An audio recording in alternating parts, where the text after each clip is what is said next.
Hello and welcome to Kohler Commentary. Today I'm joined by one of my dearest friends, formerly Hannah C, now Hanna Chang. Sometimes I don't know where to begin in describing how amazing this sister of mine is, so I'm excited to share just a snippet today with you guys through her perspective. Hannah grew up in Korea, Ghana, and Texas, and has now lived in California for the past 9 years. She has two very high energy kids and a charming husband who daily reminds her of God's loving heart for his children. Hannah leads business strategy for a startup during the day and creates trading card related content when she can magically find the time. Hannah and her family is currently in transition to Asia long term to do faith based work. I wanted to invite Hannah on the podcast so that she could share her incredibly unique journey as she grew up being a third culture missionary kid, is now a freaking boss mom, and will soon transition her family to be a missionary family overseas. So we can talk about all of this while also just finding time to catch up as moms who never can seem to do that. And so I forced her to do that through the podcast so we can reminisce on our own friendship as well. So without further ado, welcome Hannah. Hi, Eunjoy. We're a little sloppy this morning, but that's okay. I'm so sorry for the scratchy voice. Been dealing with RSV Oh postmortem. Yeah, no. yeah. It's wonderful with kids, You just Yeah, there's yeah, always something. yep. I first met Hannah. I mean, I think I share this story like all the time because it really humbles me. But I first met Hannah at a tennis tournament when I was going to Shepton High School back in Plano, Texas, and she was going to Jasper High School. And so we were at this tennis tournament. I was with my partner, she was with hers, and me and my partner were both Korean, and we just always just like talk to each other in Korean, right? And I knew Hannah was Asian too, but maybe I didn't think we were talking loud enough. I was like, she might not be Korean or something. So my friend and I were just like, we always talk, like, and broken Korean be that, as the other person listening to this was kind of amazing at that. And I was like, 그 여자 못하는 여자한테 쳐, meaning like throw it to the one that is not that good, or something in our broken in Korean, right? And then like she definitely heard everything. At the end of the day, we lost the match. They advanced in the tournament and we went home. And later she definitely told us that day, like, hey guys, I'm Korean, because that's her personality. She's not gonna sugarcoat it for later. And that's how we became friends, or that's how we met. And That's then how we later, met. yeah, That's we how we weren't met. friends. If No, we were anything, definitely not friends. if anything, why would she want to be friends with me? Exactly. But by grace of God, I Amen. ended up transferring to Plano West Senior Uh-huh. High School. I think I was zoned to go to Plano Senior, but all the cool kids from Jasper were going to Plano West. I never checked credibility at that point. Like, I heard that Plano West was a little bit more The best. easier. Oh, Easier academically, which proved to be oh. very false. Yeah.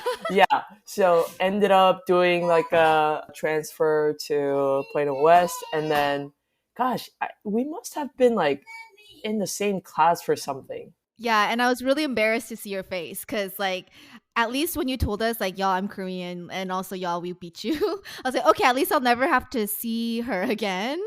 And then I saw you, and I was like, oh my gosh, hi. I know. Yeah, but that's how we kind of really started our relationship and our friendship in high school, and then got like super close. Mavs. We both love the Mavs. Maths, that's Now we right. don't, or now one of us doesn't. There's story to it. I'm not just a bandwagon, but we But can that was a tying factor. That's correct, true. correct, Like kind of those same interests, because that was hard to find, like girls who love sports at that time correct, too. correct. She was Yeah, there for me when I had a necessary heartbreak where I would cry my feelings, and Hannah was probably like, "What the fuck?" And yeah. that was also probably why we kind of stopped talking for a while in college, because I continued to cry. This is not true. I just was not equipped to to be there for a friend who was crying a lot. Just didn't know what to do.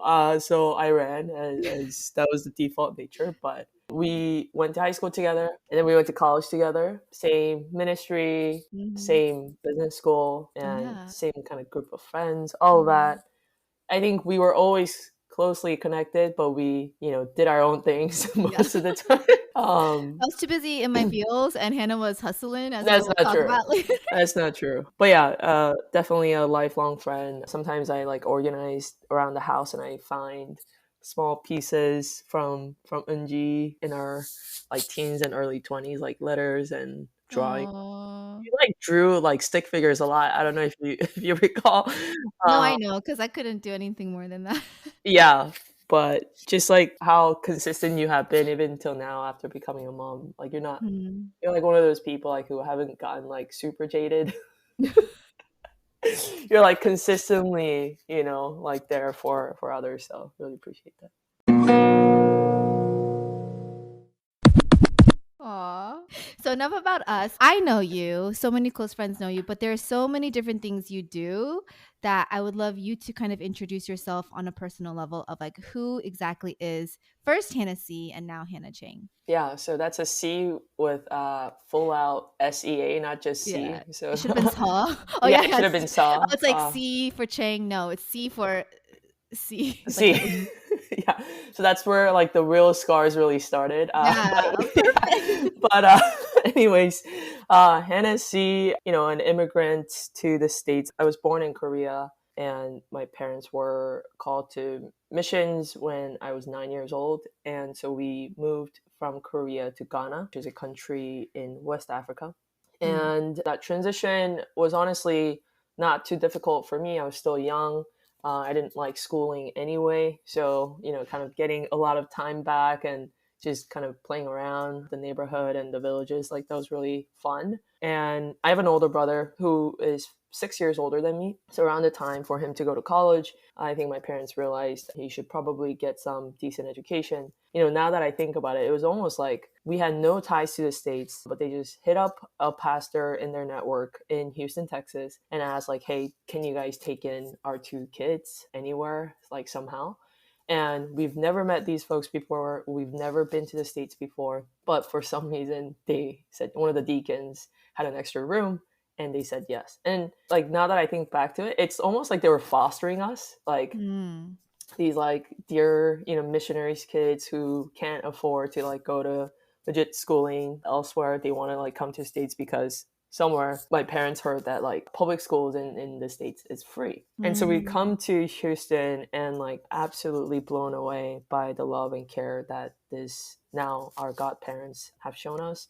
They really just took us in like their own kids. They took us to family trips. They always like stocked the fridge with food that we loved because they knew we ate a lot. We didn't have car. They drove us everywhere that we needed to.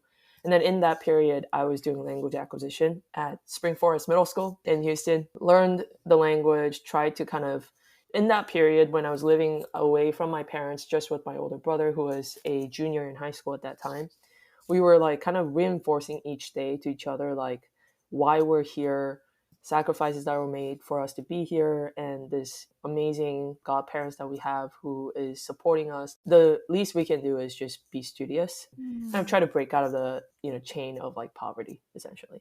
And so just really worked my tail off. And you can attest to this, like in college, some things that I regret is really prioritizing studies and academics over anything, including relationships. And so that's definitely one thing that I do regret hindsight. But at that time, I was just super laser focused in trying to get the best grades, which would lead to internships, which would lead to jobs. So when I was applying to college, I didn't have like an appetite for business or what I wanted to do. I just wanted something secure. I heard again through like some random sources that accounting and accountants tend to have decent offer rates and like are able to get jobs right out of college. So that's like why I chose the major, which is really stupid thinking back to it. It's like super like bland, and vanilla. Did that. And after college, thankfully, I was able to come out to LA for a consulting gig.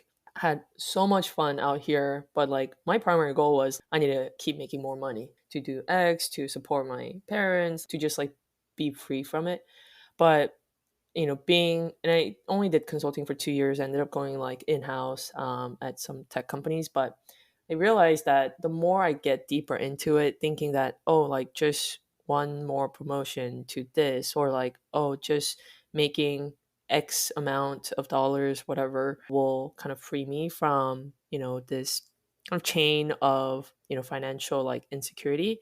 It never happened. It actually got worse and worse. And then this is when like Hannah Chang also came about. I got married to a guy that I really liked back from college. Oh, we And could do a whole new yeah, story about that. I know we danced around for I think 6 years before getting married.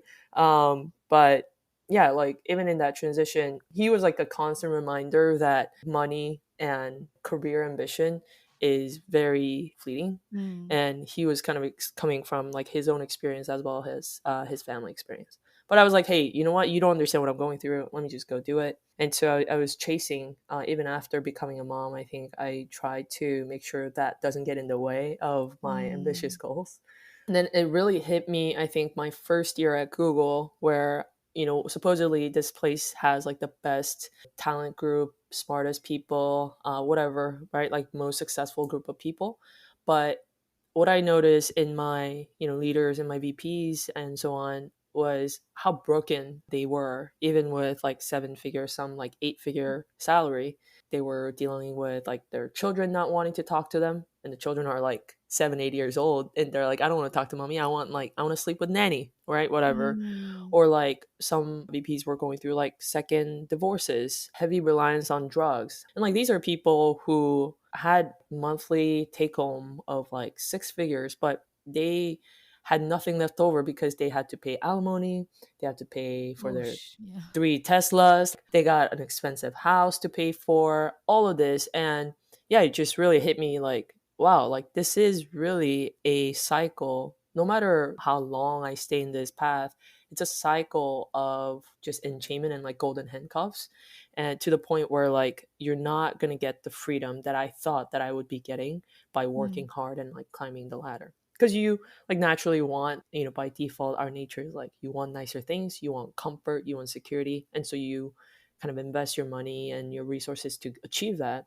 And so after that first year, I think I started to be on the same page with Jacob, my husband. We're like, yeah, after a certain point, or like food, clothing, and houses provided, and then like maybe, like a hobby, whether it's like basketball or whatever, like some level of that is achieved, everything beyond that is just alpha. It's like truly like you don't really need it. Yeah, it's like blessings from God, right? So we're like, okay, definitely not gonna commit to like becoming like CEO one day or whatever, which was actually a goal that a stupid goal, you may say, but a goal that I had Wow. in college for sure. So we started to kind of toil around, okay, how do we use our time wisely, in our lifetime, and really live a life that, exemplifies our Lord. That's when we started to kind of pivot all of our decisions not to be around like, oh, we moved to this city for a job, or my job's going to take me here, my job requires me to be away from the kids, so like I need a nanny. Like we started to adjust all of that to how can we, one, like be free from jobs, key jobs. And so kind of building, investment and all of that so that we were living, more with like passive income. And then Mm. also reducing our spends to the bare bones, bare minimum. That may mean like we don't send our kid to like the best school in town, which is okay. Like we're okay with that compromise, and trying to cook more at home. Like, but with 2 kids now, it still adds up. But, and like going on trips, like maybe we could have gotten like a 3 bedroom Airbnb, but we just kind of, yeah, we can do away 2, right? Or even one Mm-mm. sometimes. Mhm. So yeah, really minimizing our expenses and our lifestyle. What point was that when you got to that point together as a Yeah, family? I would say that's probably like the year that Hada was born, or Oh, the okay, year okay. after. So Okay. 2019, Okay. 2018, 2019. Yeah, and with like a kid being born, it really helped us reassess what we want to exemplify to her. And I think we were very confident in kind of this decision to not like provide the best of best for her, like all her needs, and like have her have no needs, but really felt like we wanted to exemplify by living for others and sharing as much as we can of the resources that we have. So backtrack, I lived Yeah. in Ghana because I was a missionary's kid. So we always had a heart for missions. And I think I was kind of lying to myself. I wanted to be a sending missionary. I'm like, I'm not going to go. I'm going to like live a comfortable life in the States and like send a lot of people, right? But I think that tug in the heart to do something beyond that was strong for both of us individually. Intergenerational missionary family. Seriously. Yeah, my parents were bittersweet, definitely, when we first told them. I'm sure because Yeah, it was hard for them and they sacrificed a correct. lot. I know it sounded like Ghana was like some of the good days, especially comparing Hmm. to Korea, which was probably like very like you got to do this, this, this, and so it Right. sounded more like quote quote vacationy for you. When you say like you didn't want to become a missionary yourself, why? You know, sometimes you don't want to do what your parents did in that sense. Like, what part was there in that tension? Because it doesn't sound like it affected you in a negative way, which could be an effect for some third culture kids. Yeah. Can you speak on that part? Yeah, for sure. I think the hesitance came primarily from what I recognized as a child as a byproduct of my parents' decision. There was definitely some, adverse feelings towards them where I felt like I was, for example, like robbed of, not robbed, but of like a normal life or a secure financially, especially, environment for a child to grow up in. But because they were so heads on, and they're like first gen Koreans, like they've never lived outside of Korea, and my parents are both very conservative. And so for them, it's like this is what they're here to do, and they really didn't really like tend to the needs of like a 9-year old or like a 14, Mm, 15-year old. So my brother also had a period where because he was like directly during his puberty period when we right. lived in Ghana, there were periods where he struggled a lot, where I mean I could sense the tension between him and my dad. He would try to quote unquote run away from home as well, but there's really In nowhere to Ghana? go. Yeah, exactly, there's nowhere to go, so there's a lot of tension because Mm, I think the impact was greater for him because right. he was a very studious guy in Korea. He was doing well, like in that sense, and he was already graduating middle school. Like he was like, "What are you guys thinking? Like trying to pull me out of the system that I was part of, with like 3 years Mm, left of schooling and so on." So I think there was in language, right, like all of that. But I think my parents were kind of blindly just trusting that God will take care of His children, which is something to definitely learn for. But I mean, the greatest sort of hesitation initially was I don't want them for my kids. I don't mm, want to live for others. I want to live for myself and my family. That was like the greatest tension, probably. mm. Did you and your brother's relationship only get stronger in these years, or was it like you guys also didn't find that connection until when you were in middle school? It's like, why are we? What is our why together? Yeah, because our age gap was so Yeah. big growing up. I mean, like even in Korea, I don't have any memories of like doing anything with him. Like we were so different in like our interests and age gap. But I think Because y'all are we incredibly close for an age gap. I was right. always like so surprised. By the way, I saw Alex at church 2 weeks ago. We got really close, really, really close when it was just us that moved to the States together, Mm. where I think he really took on this guardian figure on himself. This could be TMI, but girls, when you hit puberty, Oh something happens, right? yeah. And that happened for me here in the States when Oh I, yeah. we weren't living with our parents, and Yeah. so I was freaking out, and I went to the godmother, and I was like I think something's happening, so on. I got guidance from her, but then I think she had a chat with my brother. And I found this Oh. out later where I think she like explained like, oh, like she's, whatever. And so he was like super like, are you okay? Like, yeah. Oh. So in that sense, he essentially became not just a brother, but like a father figure as well for me. And then I would say, like, from then on, I could only rely on him, and he could probably only rely on me. And then throughout those years, even after he went to college and I was in high school, we really had this like same goal to like, Yeah. yeah, be successful essentially, like come out, like get out of like where we were years before. And then even during college in summers when I was taking like CPA exams and whatnot, I would have like $4 in my bank account, like legit.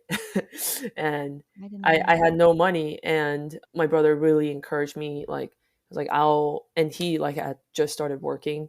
So he's like, I will like tell me the bare minimum that you need. I will support you with that for like food and rent, and you study, right? Like you need to get those exams done, like so on. So like he was very Mm. protective and like supportive in that way. And yeah, ever since it's just been like I think like a relationship based on like gratitude. It was This is me and my feeling. And I was like, are you frozen? I'm just like, I'm like, is my internet working? Yeah. that's really sweet.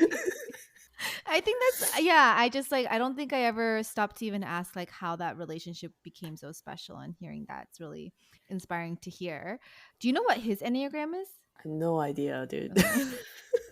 Well, to transition, you are an Enneagram 3 and you're pretty like secure in that number. Yeah, Something in terms of like childhood messages that you do interpret as you grow up, and like you have this desire to become successful and admirable, but there was a message that is, quote, you are what you do. And that might have been a message that many Enneagram 3s internalize, and that's kind of a driving factor. Does this message resonate with you? And if so, like, can you expand on that a little bit?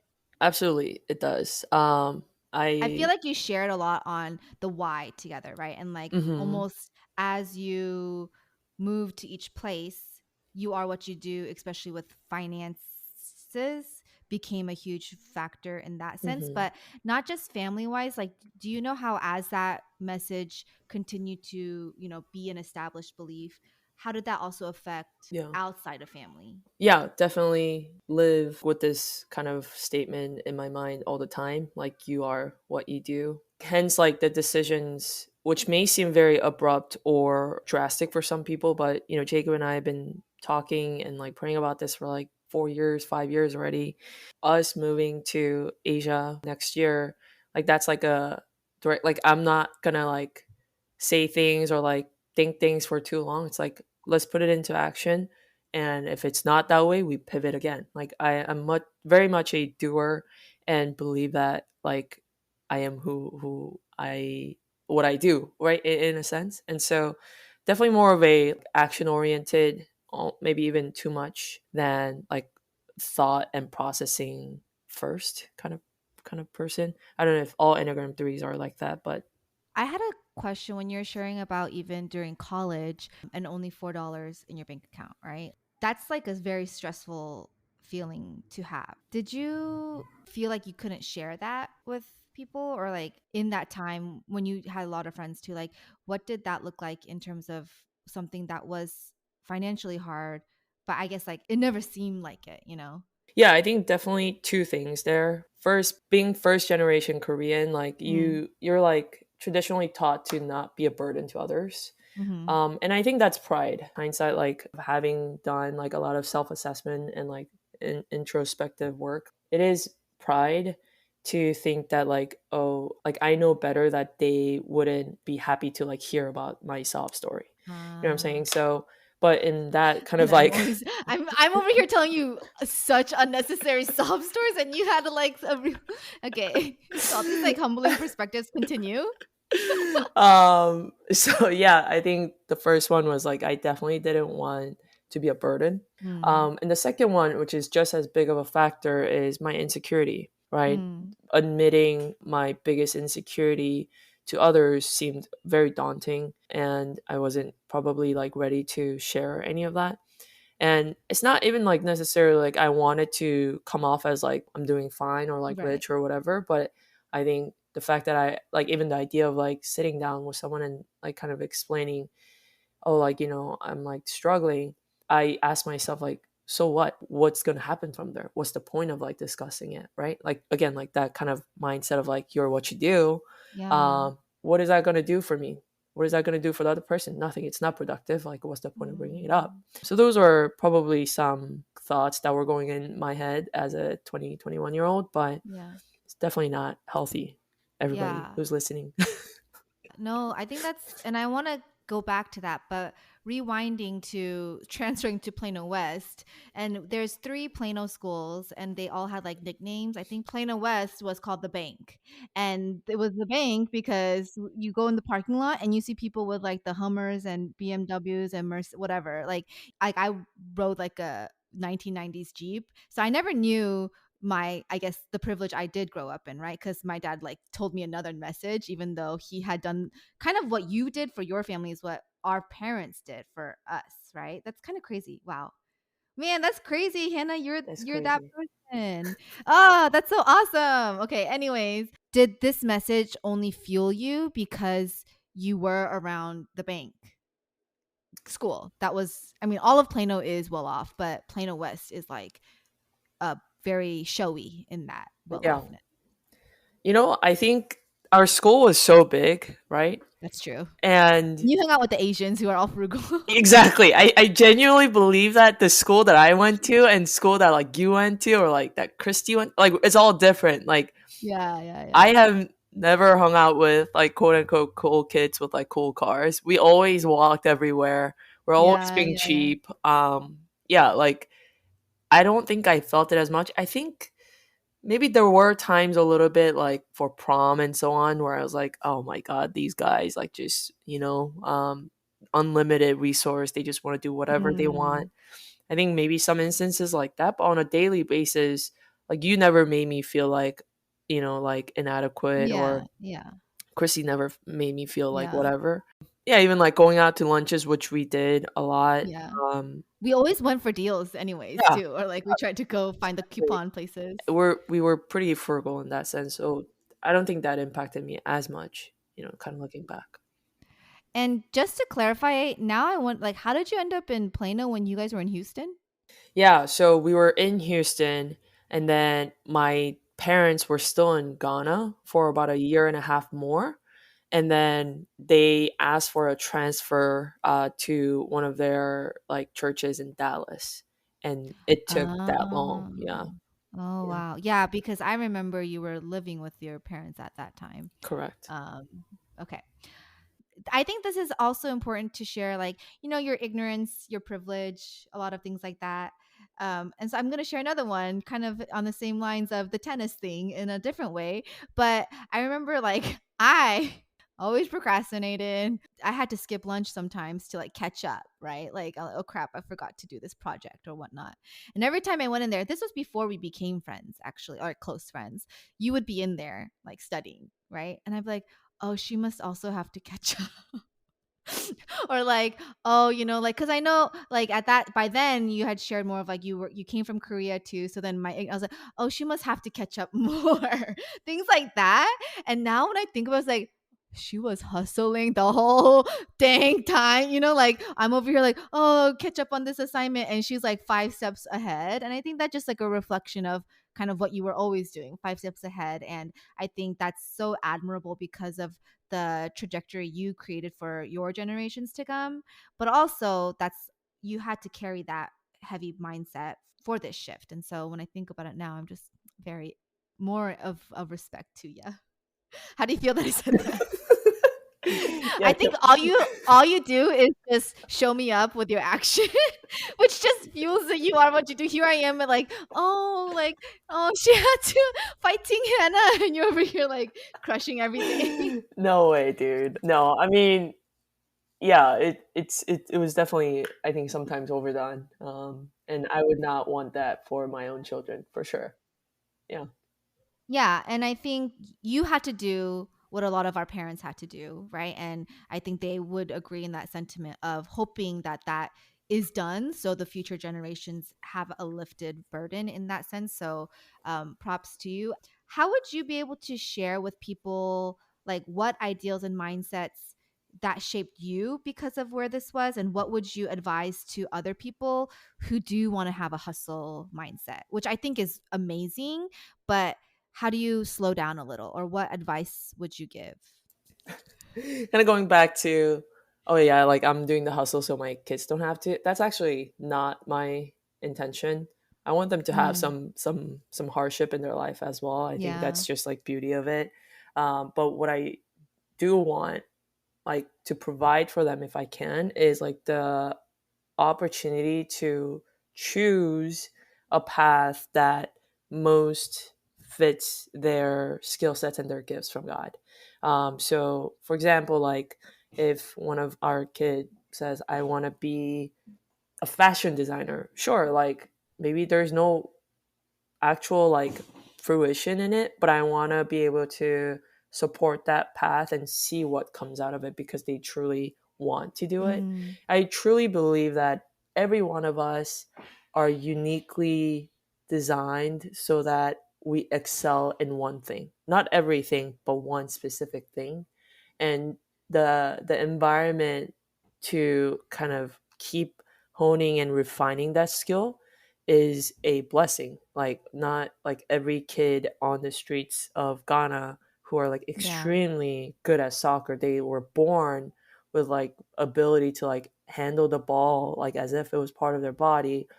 Guess what? Like, they may not get the opportunities to hone and like refine that skill and end up on, the World Cup or whatever, right? And so that's what I want to be able to provide for them.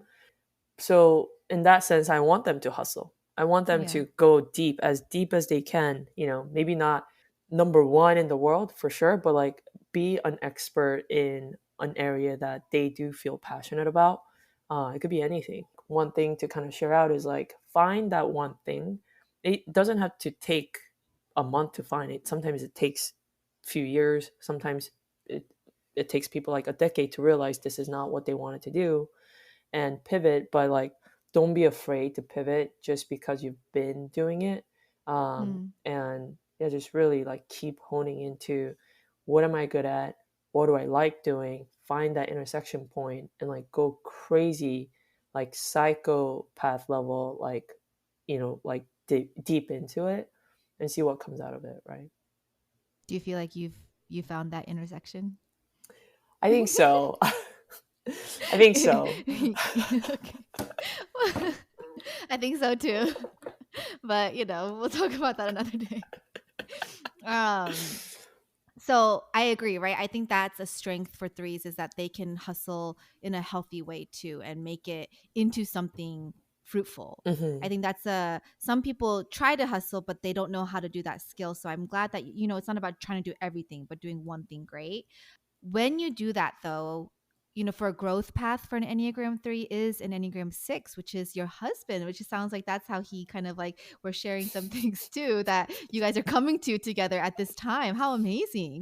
Um, in those times for an Enneagram 6 is like kind of finding more of a rest and finding more of a time to breathe as well. How are you able to do those things? Like, how do you implement that part into also that hustle mindset so that there is a balance? Because it sounds like in college or things you sacrifice parts of those Yeah. for your hustle, Yeah. and it brought you to an amazing place.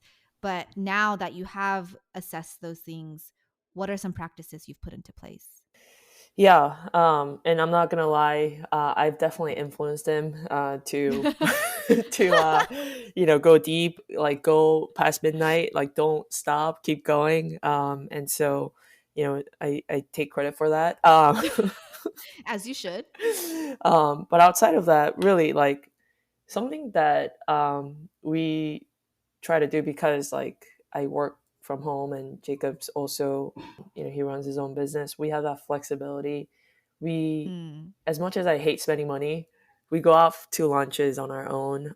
And that's like, we know that's a big privilege to have both kids be at school during the day where we can go and like have conversations of like, how are you Yeah, doing? that's good. I mean, as you know, like even if you live in the same space, more often than not, especially with kids, the conversations are more like business like. You're like transactional, like, hey, did you Yep. do this? Did you do the laundry? Are you cooking? What's for dinner? Like, do you put the kids down? Like, are you gonna wash them? Like, it's very transactional. Like, you never go Mm, kind of deep. Like, it's as if you would talk to a stranger. Like, you could talk to them yeah. like that. And so, using that time to just go like, how are you doing? How are you feeling about this? And then also for us, because we moved to LA about 2.5 years ago with the intention to move to Asia. Since then, like the conversations are like super productive, which I absolutely love. I love productivity. Yeah. So we're like planning and like talking about, okay, like there's these pathways. Which one should we not get first? What do we need to do together next? How do you feel about moving? How do you feel about the language challenges? How's your Mm. language acquisition going? So on. Like a time to just catch up beyond, and we don't talk about kids. We try not to talk about kids unless there's like a issue, which happens more now. A lot. With them kind of getting older, like there's definitely more growth, developmental things that we talk about. But yeah, and then doing that and just really praying. And we're very fortunate about this, where we have disciplers and mentors at church who encourage us, like, and remind us that if your marriage fails, if the relationship between you guys like are not in a good spot, like missions is not going to work out. Like your kids are not going to Mm. be doing well. Like like they're so I guess intentional about that. And so pray for each other out loud. Pray for our marriage. We pray for the kids, and yeah, just like keeping tabs with each other before it gets too late. And we felt that if we don't like communicate at that level for more than a week, it does go off rails. Misunderstanding happens. It's like, you don't love me, you don't care for me. Those kind of things come up. And so I think practically those lunch hours are the most critical ones for us. And then Jacob always tries to get away from the kids just by ourselves as much as he can. I Aw. know it's, and I'm like, do you not understand a Yeah. mother's heart? You know, like Yeah. it's hard for Mm. me. And he's Yeah. like, you need to let go. I'm like, you think it's that easy for me to let go? Right. But yeah, I appreciate that though, that he tries to like remind me that, if we're not good, then our kids are not in a good place either. So In terms of your motherhood role, then, as amazing as all your accomplishments are, that's kind of the primary role.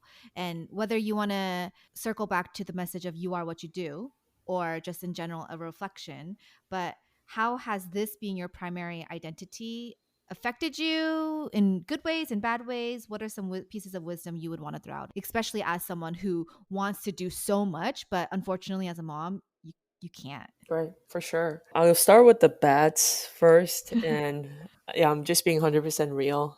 The worst part of being a mom relatively younger now, right? Like you and me, like we would call ourselves like young moms, right?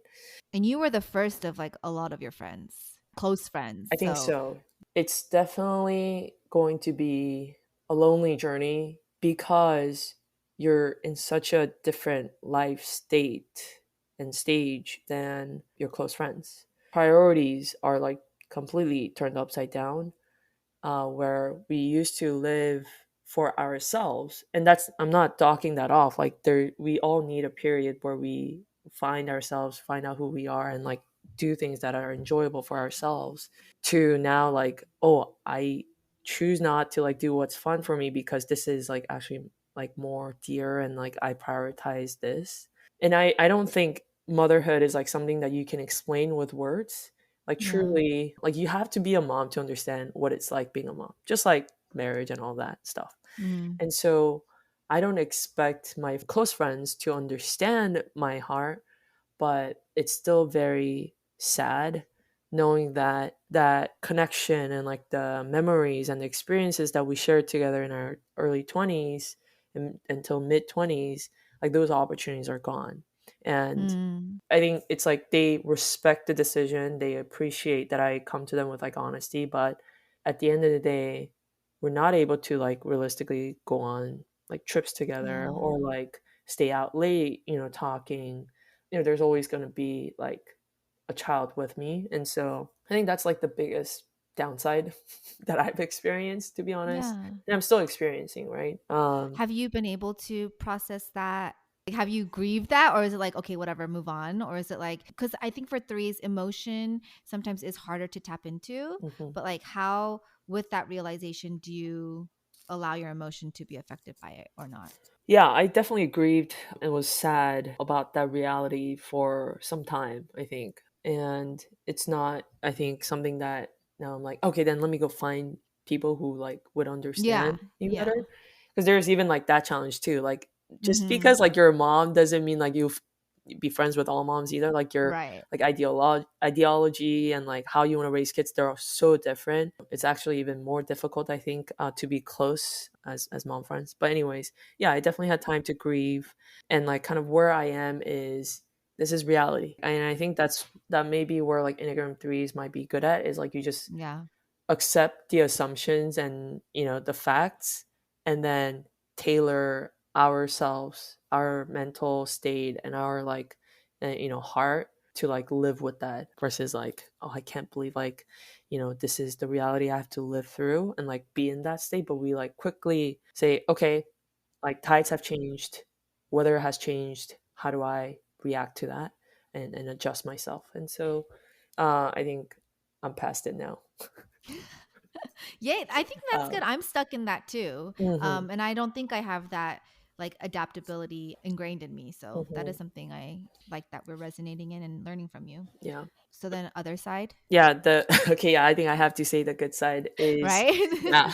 I mean, as crazy as it is, and you and I were both still in the thick of it because our kids require us 100% of the time. Mm-hmm. So we're still in the thick of it. So I'm sure it'll get better and we'll have even more clear vision as the kids get older. But the good side of motherhood is a pure understanding of human nature. Mm, And I'm gonna get like faith related here, so feel free to mute if you don't agree. But it is the closest thing that I've experienced to grasp God's love for us. mm, It is truly unconditional. Like no matter how terrible, your sons are, they could lie, they could like steal money from you, like they could go and crash your car, they could actually go knock up a girl, whatever it is, right? Like there could be like terrible things that these human beings can do, but at the end of the day, we don't say, I disabandoned you, like you have disobeyed me, you have put shame to my face. No, like if everyone in the world does that, I will be the last person to turn my back towards them. yeah. And so that kind of like true unconditional loving heart of the father, I was able to understand that through the children, and they teach me every day. Literally every day, like some of the things that they do, I'm like, wow, like that is a reflection of me, like how sinful we are. You know what I mean? Like I Mm. don't want to share. I do get jealous. I am impatient. Mm. Like those things, it's so real, and there's not a greater learning book than having children, I think, about realizing how inadequate we are, or like how fallen we still are, but we're kind of embraced by God's grace. So yeah, I'll say that's the best part of having kids. What a great answer. I guess that goes into full circle that you are actually going to become missionaries yourselves. That's something you grew up in. That's what your parents are. You shared about how you came to this decision. I don't know if you want to elaborate on that process. And after that, what are you most excited about? What are you most anxious about? And Yeah. what can you share? Yeah. To what extent can you share details? Because it could Yeah. be like hush hush, then mute this part, exit out, you know? I know. I mean, thankfully, we're not going to like East Asia, country of banned religion. So I think we can share pretty much everything. So we're not going on that traditional route of like being a pastor and church planting. That is not our skill sets. And we truly believe that that's not our calling. But we're going as tent makers. And for those of you who are not familiar with like the church lingo, it's like referring back to the Old Testament. But basically, we do what we do here today, which is build relationships, have disciplers and have disciples, do life together, in a biblical and like faith focused way. But we want to do that elsewhere. And that elsewhere for us, where we feel closest to, is Japan. And because our skill sets and our backgrounds have always been in sort of this like capitalistic like opportunities, we want to endeavor in what some call BAM, business as missions. And so, in a Mm, culture where work is the primary focus of everyone's life in Japan, and it is an idol for everyone, like to work a lot is like something to be looked up to work for a big company that's like well respected, like all of that. It's not even about money, it's not even about security, it's just about what does the society think if I work long? What does the society think if I work for X, Y, and Z company? What does my parents think, if right. I stay at the same company for 50 years? It's like rewarded in that sense. And so to go and build businesses and, share basically our values with our employees, that is our primary goal. And so nothing's going to look different. And also, we're not just going to sit there and give out money to like bring people to God. Like, that's not, I think, our intention. We want to do a good business. We want to run a business based on morals and good values that is profitable as soon as we can, so that we run a, I guess, operations that is like respected by the society and the community. And we're also able to show like we're able to do this without working 100 hours a week. We're able to do this without, going on 2 days of vacation a year and like feeling bad about it. So setting like a new culture, and this is like not going to be easy. Obviously, this is not going to be, Yeah. there's language culture challenges, there's going to be weird looks of like, why is a foreigner running this kind of business here, like why are they choosing to do that, and so on. So it's not going to be easy. And also maybe we'll see one or two people, in our lifetime in Japan be curious about the gospel. Who knows, right? Like we just don't know, but our expectation is so low because we know that God is sending us there. And so if God wants to do something there, he can do it. We'll be there for it. But if he chooses to not do anything, and the really intention and our kind of calling in life is to just live there and live with intention and kind of plant that first seed, like again, Christian lingo, but like spark that light, in Mm. people's heart, like, oh, why do they live like that? If that's all of it, we're okay with that. We're like totally, totally cool Mm. with that.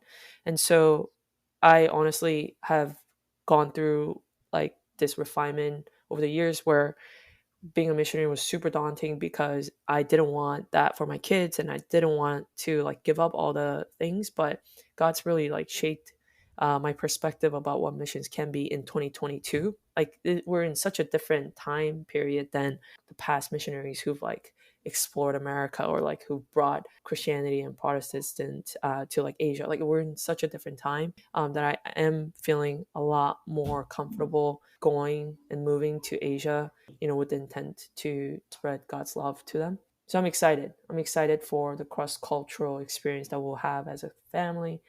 Jacob's obviously never left America before, like born and bred Oh California. yeah. Oh my So gosh. that'll be a change for him for sure. No matter how ready he thinks he is, like he's gonna be like summers Yeah. in Asia, hot, Yeah, humid, I rainy. Like, know. oh my God, it's a disaster. Californians would not be able to even imagine what that is like. And, like people not giving you personal space on trains and buses, like that's not something, that you I know that's something he will struggle with. But You're in anyways, for a treat, Jacob. yeah, exactly. So in that sense, I'm very excited for us to like become more uncomfortable. Really, like that's what brings humility in us is like realizing there are so many different pathways in life beyond what we are used to or what we think is the right way. There are people who live such a different lifestyle but are just Yeah. as happy or joyful and rewarded in their work. And so, in that sense, I'm very excited. And for the kids as well, would love them to become multicultural. They already are, right? Our kids are. We speak Korean, English. Mhm. Some things that we do around the house, they're Korean culture, American culture, Chinese culture, whatever. But I'm very excited for them to like come to appreciate more deeply in depth about Korean culture, Japanese culture, and so on. Maybe one thing to share like that I'm like a little bit worried or like I'm continuously like proclaiming against is like yeah the children, right? Again, like Yeah. that's making sure I want to protect them as much as I can, obviously, but there's a limit to that when you are in a different environment that I'm not familiar with, Mm. that they will be protected by God and they will come to appreciate their parents' decision earlier than later, that they will not resent us for what we are doing, but that they will come to appreciate, our calling as well. So, yeah. Enneagram 3 is like a superpower, which, can be hard sometimes, but also good is like the ability to shape shift, right? And adapt. Sometimes that shifts into the image that people might want of them.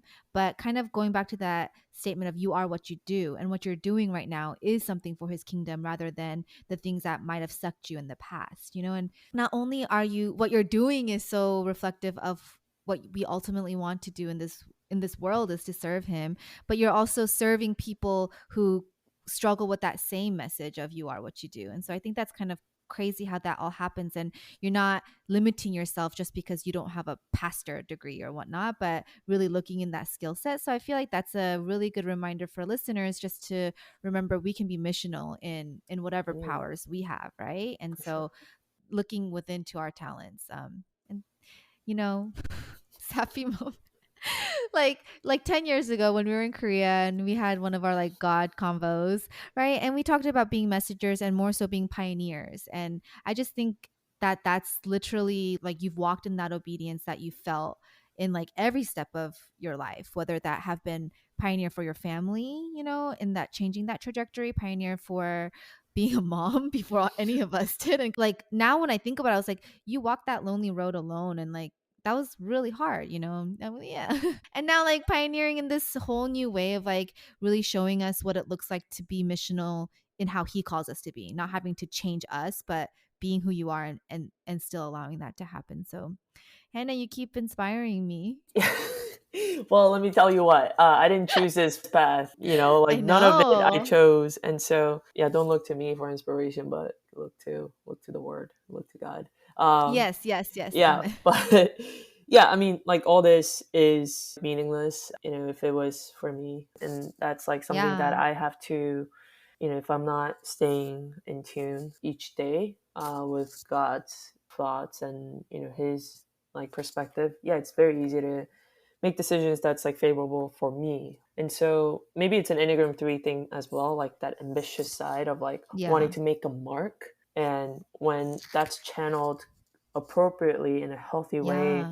I think making that mark by not putting ourselves up, but like putting greater mission or like other people up first, like it'll have a crazy impact. I think ripple effect. I think threes can do an amazing job of like enlightening just beyond their own Yeah. self. And so And that's when you're on your growth path. Anyway, nerdy stuff over here. How can we support you though? Like I know for a lot of missionaries, right, it's fundraising. And I don't know if that's something you need as well, but what are ways that praying for you and things like that? Like are there tangible support steps that people can learn about for y'all's Chang family journey, or is that not a thing? I think this is one thing that I have to surrender and like be okay with like Uh-huh. procrastinating. Oh.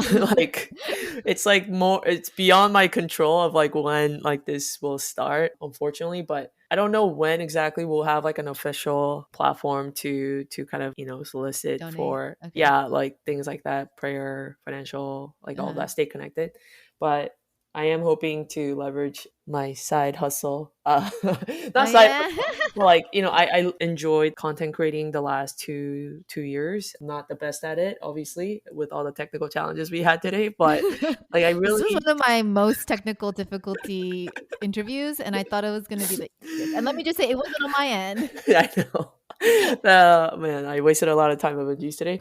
But I love the idea of communicating messages tailored in a way where like it's received in like good soil. Mm, And I really believe that we're in this like period of like video consumption and audio mhm, consumption mhm. over books. I mean, nothing wrong with books or like newsletters and emails, but the time it takes to like kind of get to the person is much quicker, obviously, with like video and audio. And so we're hoping to leverage some of that kind of interest of mine, interest of Jacob as well, and also the need or like kind of receptive, like we call it product market fit in business, but like trying to yeah, you did marketing, like kind Oh of yeah, you know. understanding, like what would be the best for the audience, the future audience. And Mhm. so we'll probably come up with like some kind of like YouTube or video platform way to like communicate our updates, our needs, and how we can receive support. And so yeah, ping it to you later when we get that. Okay, okay, and then we'll reshare this episode. Yes. Thank you. Do you want to plug in your other thing? No. What? No. Oh yeah. No plug, but like Eunjoy has been super supportive along the way. I think you were one of my first actual friend followers on this, so thank you for that. But I've been pretty shy about it just because I think that sense of like perfectionism, also like not wanting to like broadly share until it's like at a state where I'm like comfortable sharing, where it's like Mm. actually a thing. And also, it's not like I'm like a fitness influencer. That's like super cool, but like what I do is not that cool. So I was like a little bit shy about it. But yeah, like I said, like the last 2 years, I've been enjoying learning about content creation, specifically around, I guess, like sports cards and Pokemon cards type of thing.